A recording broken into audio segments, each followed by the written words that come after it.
La producción arrocera heredada por la triunfante Revolución Cubana se caracterizó por cultivares muy susceptibles a plagas y enfermedades y bajos rendimientos agrícolas. El limitado genofondo se reducía a las variedades obtenidas en estaciones experimentales de los Estados Unidos. En Cuba, solo la Estación Agronómica de Santiago de Las Vegas ofrecía alguna posibilidad para las investigaciones sobre la planta y su cultivo en las condiciones de la isla. Al tiempo que se sucedían las inmediatas transformaciones en el sector agropecuario de la isla, la joven revolución tuvo que enfrentar dificultades con la importación de productos de primera necesidad, entre ellos el arroz. Y eso hace pensar al país, a la dirección del país, en que el arroz debíamos producirlo nosotros. Que siendo Cuba un gran consumidor de arroz, debíamos producirlo y no depender de nadie, teniendo además suelos aptos, determinada cantidad de agua que se podían aprovechar y se podían hacer presas. Ya en los primeros años de la revolución surge también la idea del programa hidráulico.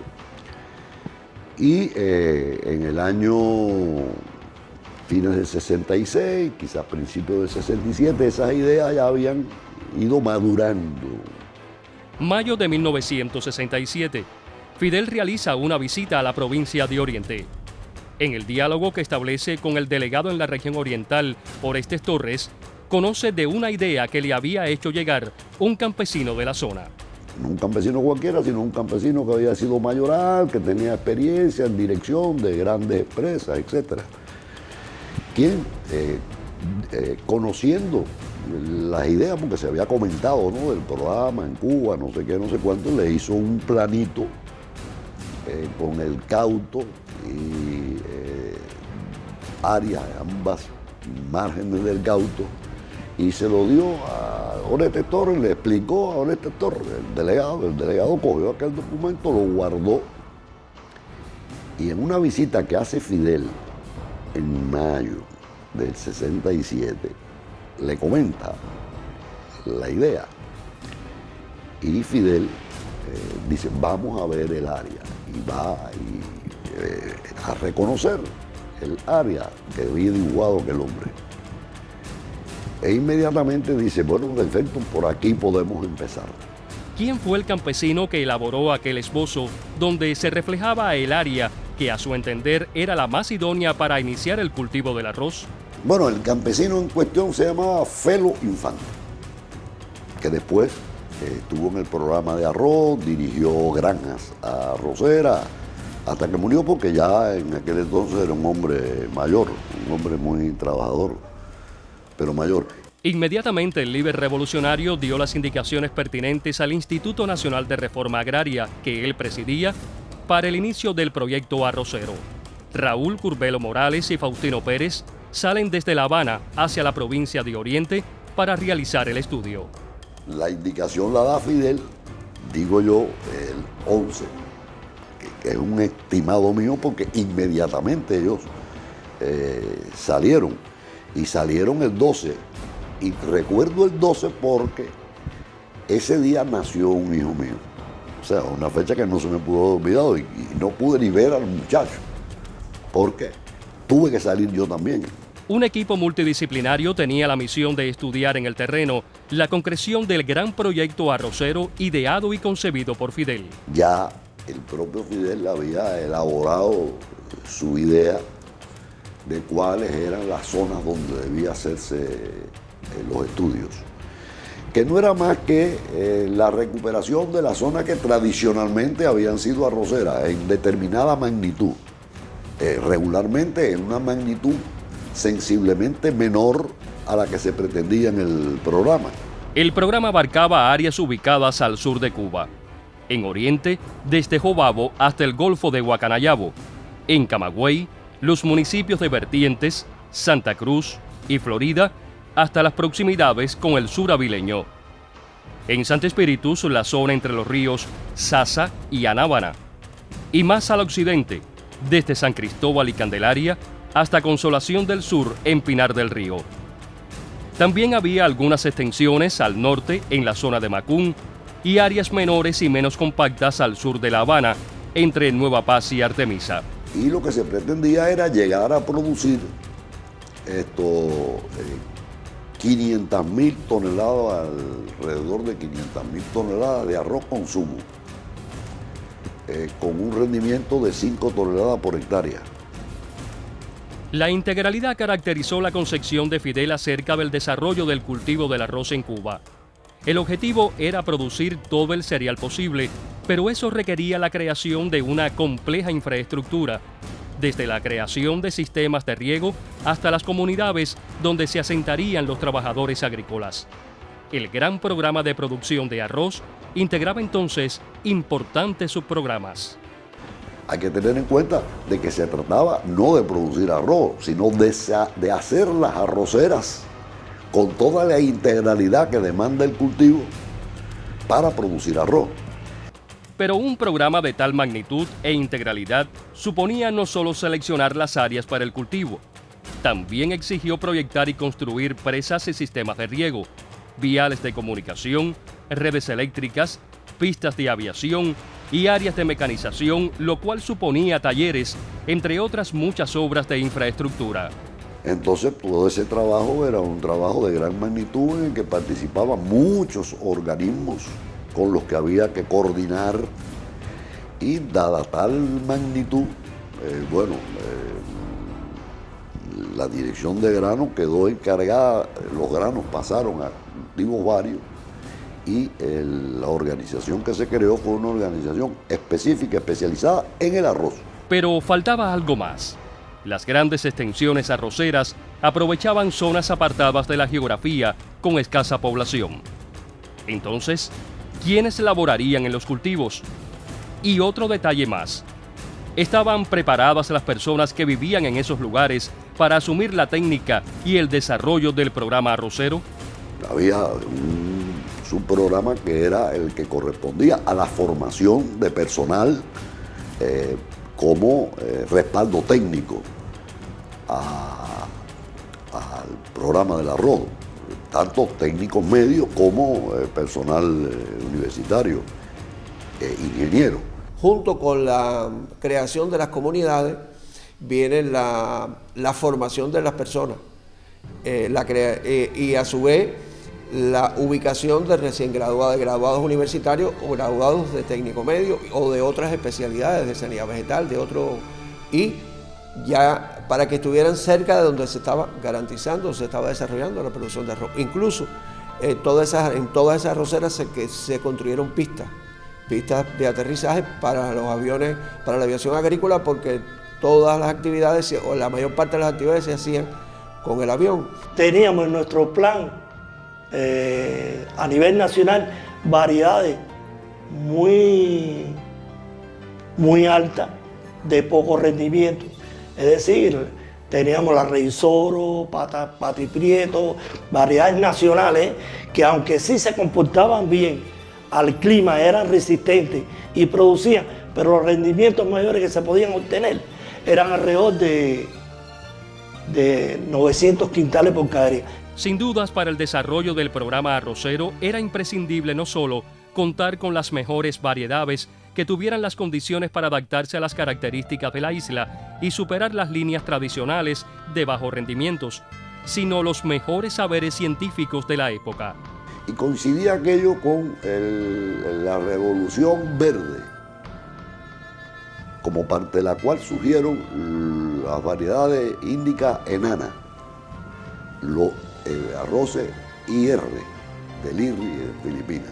IR8 había sido liberada por el Instituto Internacional de Investigaciones del Arroz en 1966 como primer resultado de la creación de un nuevo tipo de planta semienana mejorada, la cual duplicó prácticamente el potencial de rendimiento y revolucionó las tecnologías del cultivo.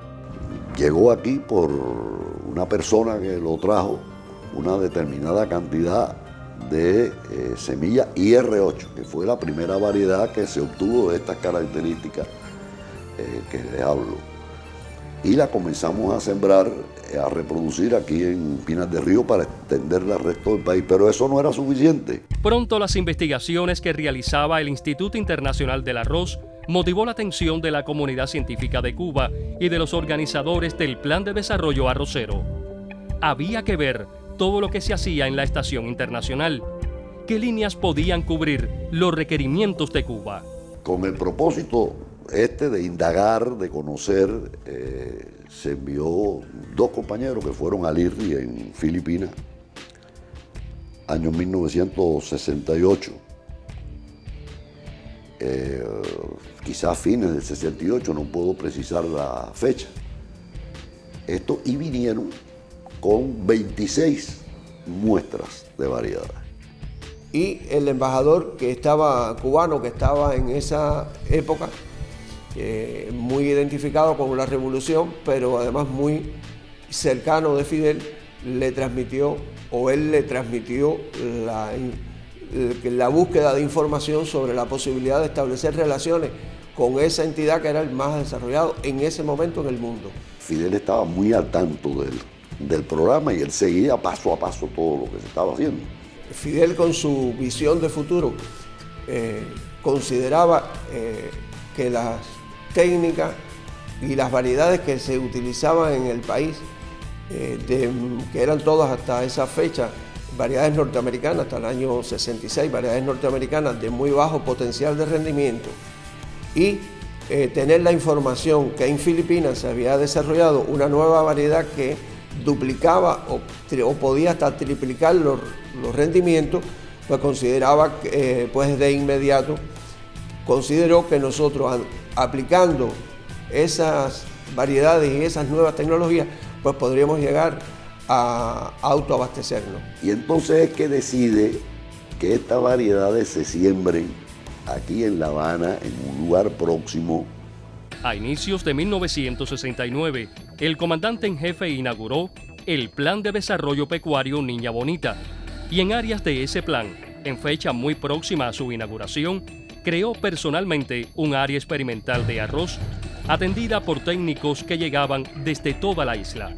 Fidel le entregó a Cordero, que era el director de la empresa de genética Niña Bonita, la vaquería de Niña Bonita. Le dijo: Cordero, yo necesito un área para sembrar esas variedades. Y ahí comenzamos a trabajar en el montaje de unos surcos por cada variedad para empezar a observar su comportamiento. Fidel iba casi todos los días, cada vez que podía, iba allí por la tarde.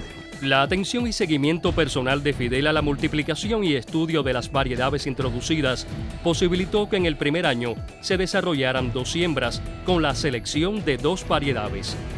Algunos estudiosos del programa aseguran que la fecha más probable para la primera siembra y con la cual se marca la fundación del hoy Instituto de Investigaciones de Granos fue el 25 de marzo. Yo no te puedo precisar la fecha realmente se produjo, porque sí sé que llegaron esas variedades, se le presentaron a Fidel inmediatamente, y desde que se le presentaron a que se comenzaron a sembrar fue una cosa continua, no hubo espacio de tiempo. Bueno, el tiempo indispensable para acondicionar un poco el área que se seleccionó. Habíamos analizado que ese arroz se cosecharía en septiembre-octubre. Ya cuando dispusimos de una cantidad un tanto apreciable para sembrar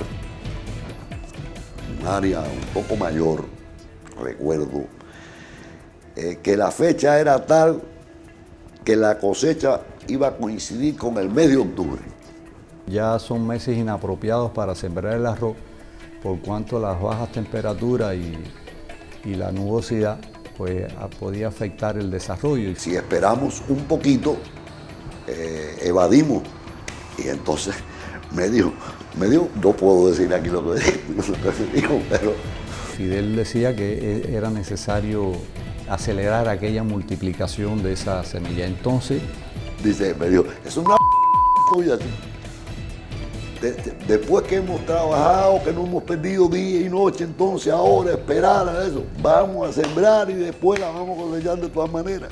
Entonces se decidió de crear condiciones artificiales para poder multiplicar aquello, y por eso en una loma con bastante pendiente, se prepararon las condiciones de forma de poderlo hacer escalonado, pero el arroz hay que regarlo.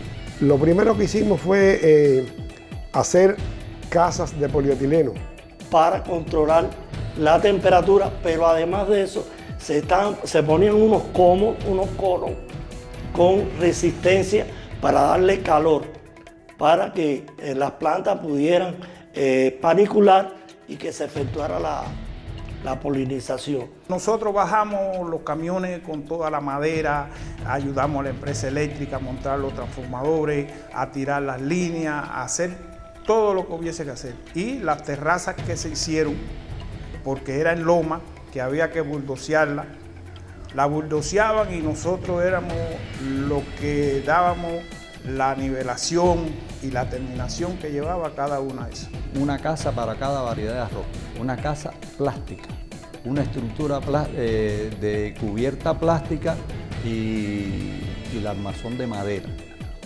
Entonces, con un doble propósito, creo que se hizo una compra en Canadá de resistencias eléctricas para elevar la temperatura dentro de la casa plástica.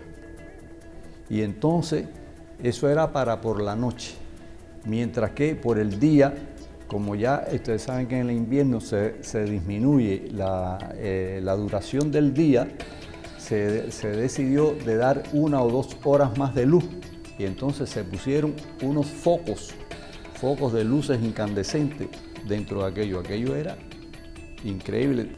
Y allí se hizo la primera cosecha de todas esas variedades que se sembraron. Fundamentalmente el IR8, que fue la variedad que Fidel tenía mucho interés en que esa variedad se desarrollara. Mientras decenas de técnicos formados en los institutos cubanos estudiaban las diferentes variedades introducidas, un numeroso grupo viajaba a Italia para recibir formación profesional especializada y expertos extranjeros asesoraban el plan de desarrollo arrocero desde los propios inicios. Los primeros extranjeros que trabajaron en Cuba en el desarrollo del arroz fueron los franceses. Cuba hizo un convenio en ese año 67 con BDPA, es una compañía francesa que se dedicaba a los desarrollos agropecuarios. Posteriormente, de la Unión Soviética, de diferentes repúblicas, pero de la Unión Soviética, sobre todo del Instituto de Investigaciones del Arroz de Krasnodar, que era en ese momento el más desarrollado, donde muchos de los cubanos se formaron inclusive en esa institución. A fines de ese año, dice Fidel, hoy esto tenemos que continuar multiplicando. Hay que buscar un área cerca de aquí, de este lugar, para multiplicar eso. Y entonces un día recogió a Lucas Colón, que era el coordinador fundamental nuestro, y lo trajo hasta aquí, hasta este lugar. Esta zona de aquí era sembrada de caña y aquí fue donde se localizó el área y entonces... Había una mata de mamey ahí, se paró, todo esto era caña y le dijo, mira, seleccionen por ahí para allá el área que sea necesaria para multiplicar eso y aquí vamos a hacer entonces la multiplicación de todas esas variedades. Aquí la coca, esto se llamaba aquí la coca. Aquí no había nada tampoco. Y ese fue el surgimiento de esta área en la cual estamos parados. Empezamos a sembrar, a estudiar, a obtener semillas, ver cuál era la mejor, hacer selecciones negativas. Aunque los estudios sobre el arroz exigían el fomento de nuevas instalaciones y áreas para la investigación, sobre todo para dar continuidad a lo alcanzado en Niña Bonita, no fue este centro el primero en constituirse. Años antes, las universidades de Las Villas y La Habana tenían en funcionamiento estaciones experimentales. Antes que esta había otra estación allá en Villa Clara de la universidad, que era le decían El Purio. En mi caso específico, fui para la creación de la estación experimental del arroz Guanamón, en el sur de La Habana, perteneciente al Ministerio de Educación Superior. Y fueron los 2 primeros lugares que comenzaron a investigar arroz en Cuba. 2 o 3 años después se orienta a hacer algo similar en la estación en la provincia de Oriente y entonces es donde se crea la estación de Jucaritos, ahí muy cerca de de lo que es Vado del Yeso. Ya después se empezó a crear, que no te puedo decir qué fecha es, las estaciones territoriales para poder tener el estudio en cada uno de los ecosistemas del país. Esta estación, que se llamó inicialmente Estación Central de Investigaciones del Arroz, con el objetivo principal de desarrollar, multiplicar las variedades como un centro de introducción de variedades, ya después se diversificó y ocupó entonces todas las partes de desarrollo de las investigaciones. Y la idea con que surgió esto aquí era que el instituto fuera un centro de coordinación de las investigaciones para el arroz y que tenía que coordinar todas las instituciones que existieran en Cuba que pudiesen aportar al arroz. Y entonces empezamos a hacer estudios de cada una de esas variedades. Era lo fundamental buscar variedades que fueran de alto potencial de rendimiento, resistente a las principales plagas y enfermedades. Para obtener con aquellas variedades más las que existían aquí en Cuba, hacer los cruzamientos para obtener variedades netamente cubanas. Guiado por ingenieros que sí en otras oportunidades habían trabajado, es decir, para buscarle rendimiento agrícola, el comportamiento ante problemas climáticos, para saber los granos y enteros que tenían, para ver el momento óptimo de cosecha, estudio de fertilización, estudio de riego, estudio de aplicaciones de pesticidas, etcétera, etcétera. Y ahí decir cuál de las que estuvo aquí fueron las mejores que se comportaron. Esas variedades, a medida que se iban estudiando y dando los resultados de su comportamiento con respecto a los parámetros que se le miden a la variedad, pues se fueron distribuyendo en Pinar del Río, en Santi Espíritu, en Granma, y se fueron ampliando la producción de esa variedad. Entre los años 1969 y 1972 se obtuvieron 4 variedades a partir del material introducido. IR880 fue la primera variedad semienana mejorada seleccionada en Cuba. La IR480 fue solo precomercial por los bajos rendimientos industriales y la susceptibilidad a los daños de sogatodes y hoja blanca. En 1972 fueron introducidas la Zika 4 y Nylam, primera y segunda variedades, cultivadas con resistencia a los daños de sogatodes y hoja blanca, respectivamente. Nuevos retos asumirían los arroceros de la isla en la medida que se desarrollaba el plan propuesto por Fidel. A inicios de la década del 70, se detecta en Cuba la presencia del insecto Tagosodes oricicolus muir, sogata, y el virus de la hoja blanca que éste transmite, lo que provocó la destrucción de las áreas arroceras de Santi Espíritus fundamentalmente. Que eliminó casi el 40% de la producción arrocera por el daño de la plaga. Hubo una campaña en que la producción fue 0. Y acabó. Y eso nos dejó casi en 0. Se perdió el equilibrio ecológico y aquello se multiplicó de una forma impresionante. Todo el arroz se perdió. Para contrarrestar esta situación, fue organizado el sistema de producción de semillas, que partió de la evaluación frente al insecto y favoreció la obtención de cultivares tolerantes. Ya a partir de ese momento que se fueron introduciendo variedades con mayor resistencia a la plaga, fue disminuyendo el consumo de productos químicos. El 25 de junio del 74, todavía estaba allá, se produjo la primera plenaria arrocera. Fidel la presidió también, yo tuve la oportunidad de haber sido invitado y él en ese escenario hizo gala de su dominio del cultivo, de la cadena, pero además de los procesos. Y él insistió mucho en el papel de la ciencia, en la producción de semillas, en un grupo de acciones en la cual nuestra institución en aquel momento, que no tenía las instalaciones que existen en la actualidad, fue también él el ideólogo de poder establecer un centro como este. Puso dentro de las cosas que debíamos desarrollar era organizar la producción de semillas, porque sin semillas de calidad no íbamos a poder alcanzar los resultados productivos. En el segundo congreso del arroz dijo una frase que nosotros no podíamos renunciar a convertirnos en verdaderos arroceros, porque el concepto de Fidel era que nosotros teníamos que producir arroz para autoabastecernos. En el año 75 se crea aquí el Banco Nacional de Germoplasma de Arroz, con el apoyo de la Unión Soviética, del Instituto de Krasnodar específicamente, un científico ruso que estaba aquí, y a partir de ahí nosotros llegamos a tener, andamos por los 2.500, 2.600, 2.800 materiales de 42 países.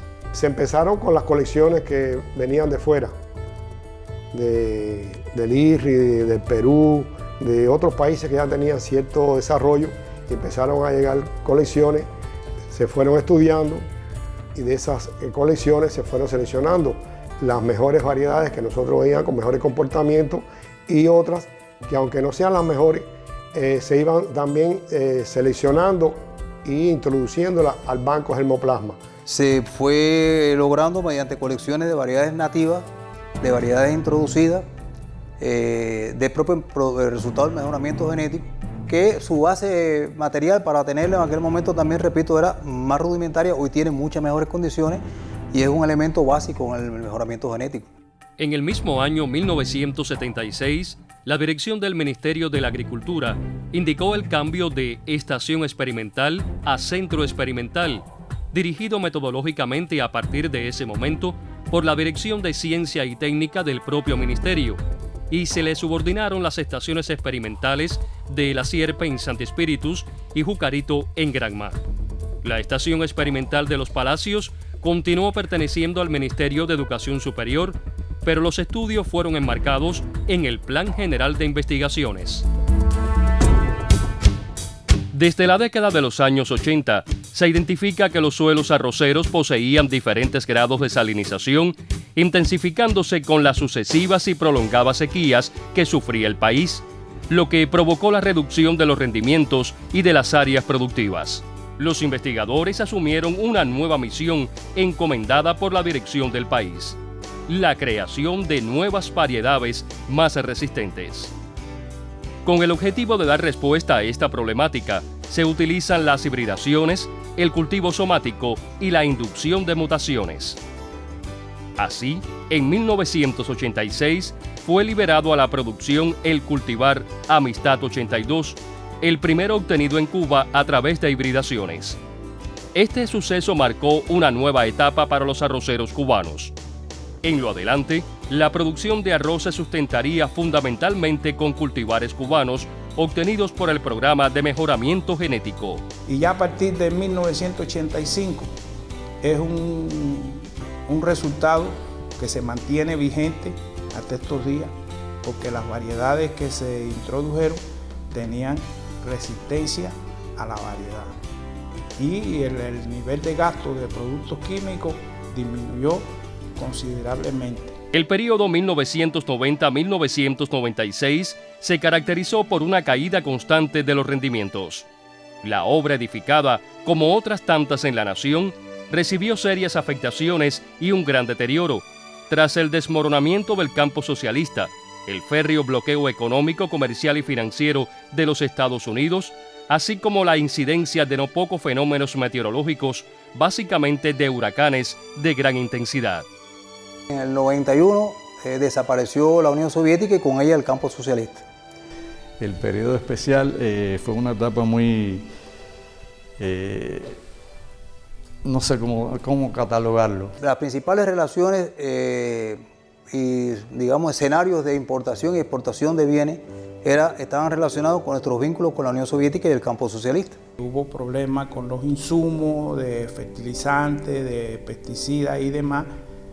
Al derrumbarse ese sistema, pues la producción arrocera se deprimió mucho. Y se buscaron muchas alternativas desde el punto de vista nutricional para el arroz y demás, porque los fertilizantes escaseaban en esa década. Entonces se dio la posibilidad en los años 90, 91, 92, que los campesinos y las personas y no campesinos, para subsistir, empezaron a sembrar arroz donde quiera que tenían un pedacito, que había una lagunita, que había una posibilidad, bueno, buscaban semillas aquí, buscaban semillas en diferentes lugares y sembraban arroz. Se logró en la popularización del arroz de que ellos asumieran introducir las variedades cubanas. En ese intervalo se produjo un fenómeno de una segunda plaga de importancia del país.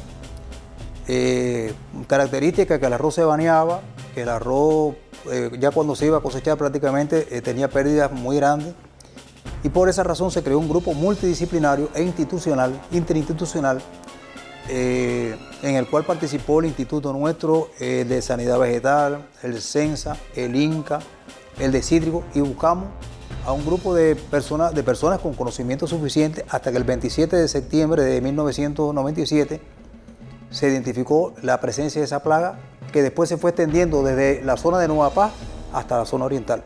Ya después, posteriormente, bueno, después de los 6 cordeles, se dio 13,4 hectáreas para que la gente produjera arroz, ya con el compromiso de que debían vender una parte al Estado. Entonces ya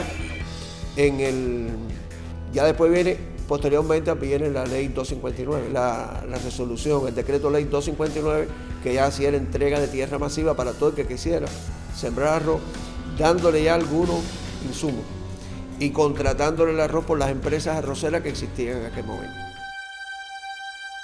Iniciando el siglo XXI, se comienza a ejecutar un amplio programa inversionista de rescate de las áreas, los sistemas de riego, la semilla y toda la infraestructura industrial a fin de incrementar la deprimida producción de arroz en Cuba. El instituto sufrió una gran transformación en el año 2009. Cumplimos 10 años de haber ampliado nuestra misión. Pasamos de trabajar solamente arroz, y durante 40 años trabajamos solamente arroz, a trabajar el resto de los granos y el resto de los cereales, leguminosas y oleaginosas. Es muy importante que las 3 principales misiones productivas del ministerio cayeron en nuestra misión: arroz, maíz y frijol. Ese fue un cambio muy significativo, donde hubo que cambiar mentalidades nuestras, donde hubo que incorporar nuevos recursos humanos y formar nuevos recursos humanos, donde hubo que recibir herencia de otras instituciones, que eso nos llevó a una mayor integración. Pero ya hoy estamos utilizando nuevas tecnologías más modernas, láser, GPS, para lograr mejorar el relieve, disminuir consumo de agua, aumentar eficiencia en el agua de riego, aumentar eficiencia en el control de las malezas y, por supuesto, mejorar los rendimientos agrícolas. Desde los principios del programa, el Instituto tiene cooperación internacional. La tuvo con Francia, la tuvo con la Unión Soviética, la tuvo con el IRRI también en Filipinas, con el CIEP en Colombia, y hoy, desde los principios del 2000, tenemos una cooperación muy fuerte con Vietnam y con Japón, que nos han ayudado también a reformular nuestra forma de trabajar. En el año 90, el 30% de la producción de arroz estaba en manos de los campesinos y el 70% en manos del Estado. Si el Estado no tenía cómo, pues no había.